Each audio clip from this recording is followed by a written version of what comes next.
PEPSI, Plateforme pour l'engagement citoyen, organisation de la société civile ivoirienne, a tenu un point de presse animé par son président Ebrin Yaorémi le vendredi 26 mars 2021 relative aux élections du 6 mars 2021. Il s'est agi au cours de ce point de presse de faire une analyse critique des élections législatives du 6 mars 2021, faire des propositions sur la situation politique que traverse la Côte d'Ivoire et tirer des conclusions pour une paix durable en Côte d'Ivoire. Suivons ensemble la déclaration de son président Ebrin Yaorémi.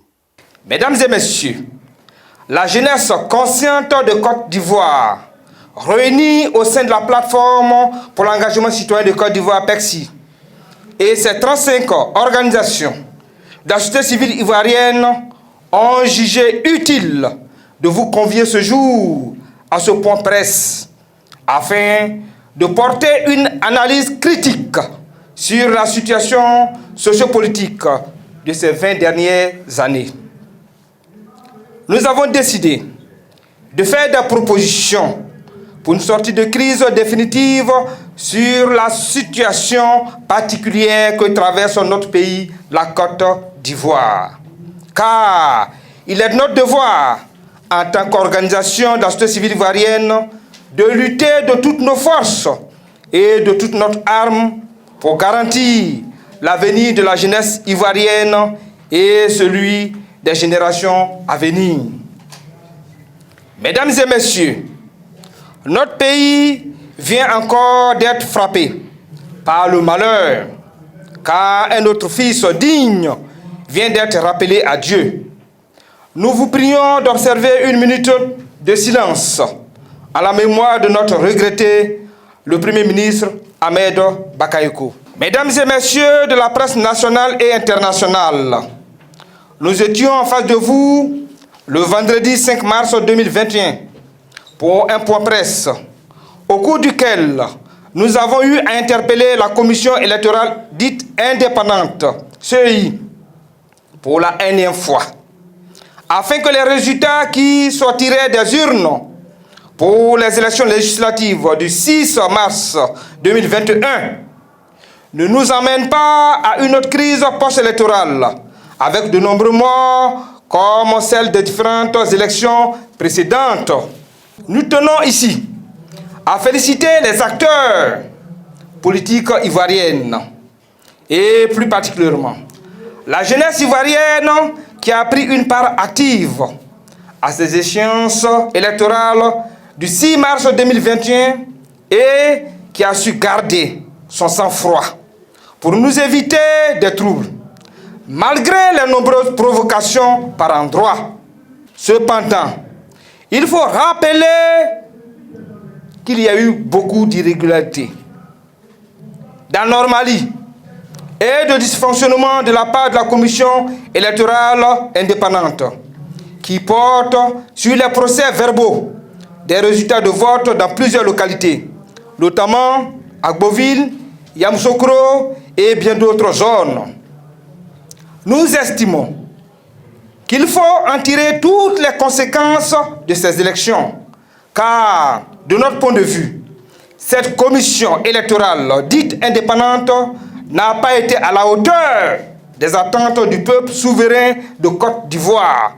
C'est pourquoi nous continuons d'exiger la dissolution des deux institutions chargées des élections en Côte d'Ivoire et la mise en place de nouvelles institutions fortes, crédibles et acceptables par tous, car il est important que les acteurs politiques ainsi que la société civile puissent travailler la main dans la main. Mesdames et messieurs, vous convenez avec moi que les différents présidents et les membres qui composent ces différentes institutions, pour la plupart, sont inféodés dans les partis politiques. Raison pour laquelle nous insistons et nous interpellons le gouvernement ivoirien. Mesdames et messieurs, nous rappelons à toute fin utile que toutes les crises qu'a connues notre pays depuis ces 20 dernières années, après chaque élection, sont du seul fait d'une commission électorale dite indépendante qui n'a pas été à la hauteur de sa mission, dont les membres sont pour la plupart inféodés à des partis politiques, comme je le disais tantôt, et qui prennent des ordres avant la proclamation de chaque résultat. Mesdames et messieurs, il y a eu trop de morts d'âmes innocentes durant ces 20 dernières années à cause de la politique politicienne. Nous disons stop, trop c'est trop. Nous refusons que des acteurs politiques abusent de la condition sociale de nos frères et sœurs jeunes en les utilisant comme un bétail électoral pour arriver à leur fin. Notre deuxième analyse a porté sur la situation difficile que traverse la grande majorité de nos concitoyens, car il ressort de notre analyse que la pauvreté dans notre pays est de plus en plus grandissante. Le chômage des jeunes a atteint un niveau inquiétant. L'école ivoirienne se trouve aujourd'hui dans un état comateux. Nous avons également porté un regard critique sur les conditions de vie des prisonniers politiques sans exception en Côte d'Ivoire depuis la grande crise post-électorale de 2010, qui a fait plus de 3000 morts, ainsi que le retour des prisonniers politiques, qui jusqu'à ce jour constitue l'un des points de blocage au niveau du processus de réconciliation nationale. Mesdames et messieurs les journalistes, toutes ces situations nécessitent donc la prise de mesures urgentes de la part du gouvernement et plus particulièrement du président Alassane Dramane Ouattara, en acceptant de faire le sacrifice suprême.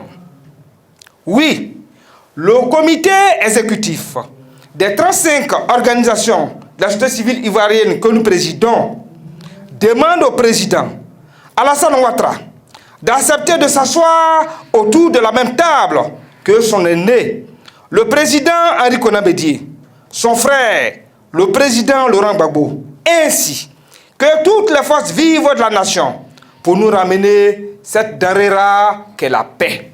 Ainsi, les différentes propositions de sortie de crise de la plateforme pour l'engagement citoyen de Côte d'Ivoire, PECSI, et ces 35 organisations de la société civile ivoirienne que nous présidons se résument en 11 points. Premier point, la libération sans condition de tous les prisonniers politiques depuis la crise post-électorale de 2010. 2. Nous demandons au président Alassane Ouattara de mettre tout en œuvre afin que lui et son frère, le président Laurent Gbagbo, aussi associé, son aîné, le président Henri Konan Bédié, afin que, la main dans la main, les trois acteurs de la vie politique puissent nous ramener la paix. Bien entendu, nous demandons au président Alassane Ouattara, personnellement, d'aller chercher son frère Laurent Gbagbo, car il est temps de s'asseoir tous autour de la même table et de se pardonner réciproquement. 3. La libération des différents acteurs de la société civile ivoirienne. 4. La libération des éléments des forces armées nationales détenus dans les prisons depuis la crise post-électorale de 2010. 5. Le retour effectif de toutes les filles et de tous les fils encore en exil, sans exception, car ils constituent, à nos yeux, l'une des clés essentielles de la réconciliation nationale. 6.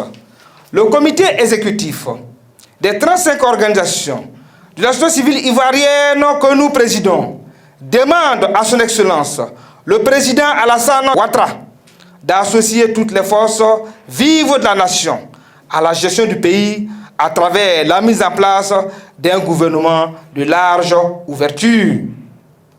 7.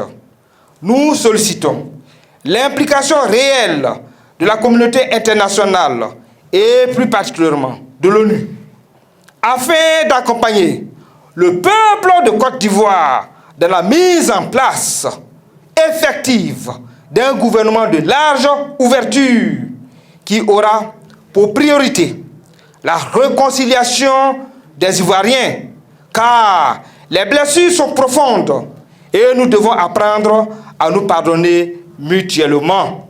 Nous invitons 8.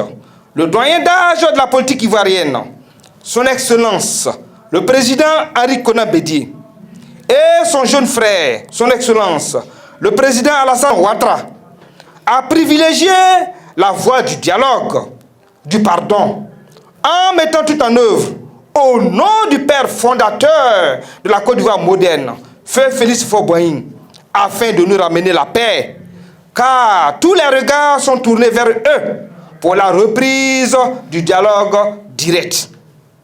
9. La plateforme pour l'engagement citoyen de Côte d'Ivoire, dénommée PECSI, et ses 35 organisations de la société civile ivoirienne que nous présidons, s'engagent à soutenir toutes les actions visant à ramener la paix, la stabilité et la réconciliation de toutes les filles et de tous les fils de notre chère patrie. 10. Nous invitons tous les acteurs politiques ivoiriens, sans exception, à éviter les prises de position va-t-en-guerre, afin de garantir l'avenir de la jeunesse ivoirienne, qui croupit aujourd'hui sous le poids de la misère la plus extrême et meurt à petit feu. 11. Les 35 organisations de la société civile ivoirienne que nous présidons invitent le peuple souverain de Côte d'Ivoire à apporter son soutien total à toutes les initiatives qui pourraient amener une stabilité, une vraie réconciliation, gage d'une paix durable dans notre pays. Mesdames et messieurs, notre organisation a appris, à travers les réseaux sociaux, la présence de certaines personnalités de la CPI sur le sol ivoirien. Si cette information est avérée, alors nous demandons l'impartialité de ces représentants dans l'exercice de leurs fonctions. Car la crise qui secoue notre pays depuis 2002 et qui s'est accentuée avec celle de 2010, avec plus de 3000 morts de nos concitoyens, est très profonde. Le peuple souverain de Côte d'Ivoire a besoin de connaître toute la vérité. Nous disons bien, le peuple souverain de Côte d'Ivoire a besoin de connaître toute la vérité pour une vraie réconciliation nationale et un pardon sincère. C'est le lieu de rappeler à toutes les organisations de la société civile ivoirienne, ainsi qu'aux différents partis politiques qui nous ont adressé des demandes afin d'avoir accès à nos bons de permis de conduire subventionnés, que la première tranche de notre projet « J'ai mon permis en poche » en cette année 2021, qui consiste à aider 1 million de jeunes Ivoiriens, nous a permis de distribuer 10 065 bons de permis de conduire pour le seul mois de février 2021. Le comité exécutif des 35 organisations de la société civile ivoirienne que nous présidons informe toute la jeunesse ivoirienne que la deuxième tranche de distribution de bons de permis de conduire débutera dès le 12 avril 2021 et concernera 10 000 personnes. En effet, le permis de conduire constitue aujourd'hui un diplôme important dans les CV pour tout postulant à un emploi dans notre pays.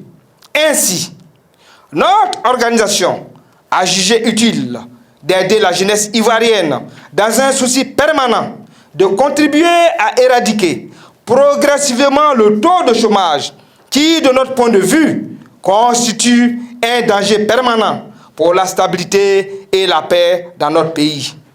Que Dieu Tout-Puissant, maître du temps et de la vérité, veille sur la Côte d'Ivoire, notre pays, et plus particulièrement sur l'avenir de la jeunesse ivoirienne.